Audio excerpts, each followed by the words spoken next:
நடிகர் விவேக் மரணம். அடுத்து 3வது சொல்லப்பட்டு நடிகர் விவேக் மரணம்.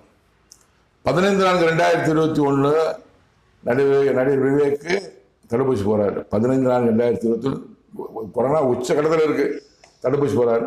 தடுப்பூசி போட்டு நல்லா இருக்காரு. டிவியில் பேட்டி கொடுக்குறாரு. உலக அனைவரும் தடுப்பூசி போட்டுக் கொள்ளுங்கள் என்று பேட்டி கொடுக்குறாரு. 15/4/2021 தடுப்பூசி போடுறாரு.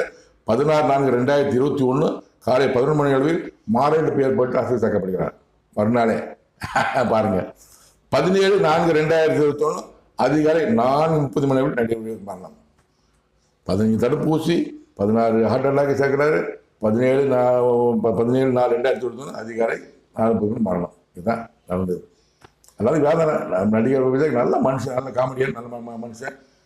இருந்தாலும் அவர் மரணம் அடையும் என்பது கடவுளின் சித்தம். இது குறித்து நான் என் தேவநாக்கத்தின் கேட்டபோது 17/4/2021 காலை 4:30 மணிக்கு மரணம் அடைகிறாரு.